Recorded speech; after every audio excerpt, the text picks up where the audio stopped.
સ્વાગત છે। હું છું રેખા માલકાની અને જોઈએ આજના સમાચાર। શ્રી મલા ગાંધી ઉચ્ચતર કેળવણી મંડળ મોડાસાના પ્રમુખ તરીકે મહેન્દ્રભાઈ વી શાહ મામાની નિમણૂક થઈ।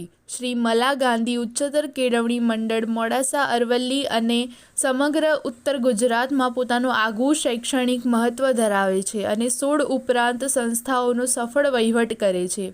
મંડળની જનરલ મીટિંગ શ્રી નવીનભાઈ મોદીના અધ્યક્ષસ્થાને ભામાશાહ હોલ ખાતે મળી હતી, જેમાં પૂર્વ પ્રમુખો, ટ્રસ્ટીઓ, સભાસદો, કારોબારી સભ્યો, પ્રિન્સિપાલો, એકાઉન્ટન્ટો અને સ્ટાફ મિત્રો ખૂબ મોટી સંખ્યામાં ઉપસ્થિત રહ્યા હતા, જેમાં માનદ મંત્રી ડૉક્ટર ઘનશ્યામભાઈ સાહેબ સ્વાગત પ્રવચન કર્યું હતું।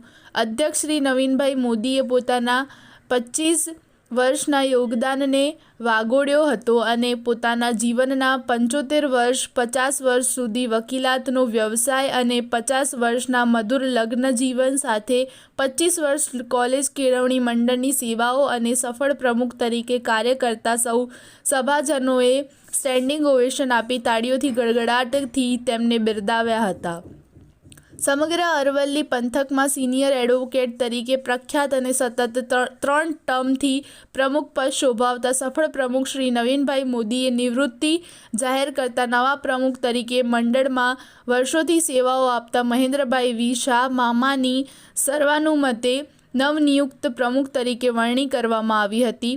ઉપપ્રમુખ તરીકે શ્રી સીવી શાહ, શ્રી સુભાષભાઈ શાહ, શ્રી જગદીશભાઈ ગાંધી, શ્રી ભાવેશભાઈ શાહ, ડૉક્ટર ઘનશ્યામભાઈ શાહ અને પ્રોફેસર અરવિંદભાઈ મોદીની સર્વાનુમતે વરણી કરવામાં આવી હતી, જ્યારે માનદ મંત્રી તરીકે પરેશભાઈ બી મહેતા, જયેશભાઈ દોશી, રમેશભાઈ પી શાહ, ધીરેનભાઈ પ્રજાપતિ, ધ્રુવભાઈ મહેતા અને નવનિયુક્ત મંત્રી તરીકે સીજી બુટાલા સર્વોદય હાઈસ્કૂલના પૂર્વ પ્રિન્સિપાલ ડૉક્ટર રાકેશભાઈ મહેતા અને અનેક સેવાકીય સંસ્થાઓમાં સેવા આપતા તથા સાર્વજનિક હોસ્પિટલના મંત્રી પિયુષભાઈ પટેલની સર્વાનુમતે વરણી કરવામાં આવી હતી।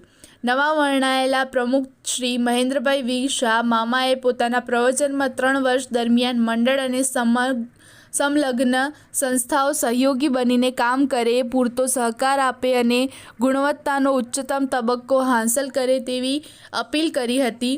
આ સભામાં પૂર્વ પ્રમુખ અને ટ્રસ્ટી ડૉક્ટર અરુણભાઈ શાહ, પંકજભાઈ બુટાલા અને ડૉક્ટર મુકુંદભાઈ શાહ ખાસ ઉપસ્થિત રહ્યા હતા। અંતમાં માનદ મંત્રી આરપી શાહે સામાન્ય સભામાં ઉપસ્થિત સભાસદો, કારોબારી સભ્યો, આચાર્યશ્રીઓ અને એકાઉન્ટન્ટશ્રીઓને તેમજ સ્ટાફનો હૃદયપૂર્વક આભાર વ્યક્ત કર્યો હતો।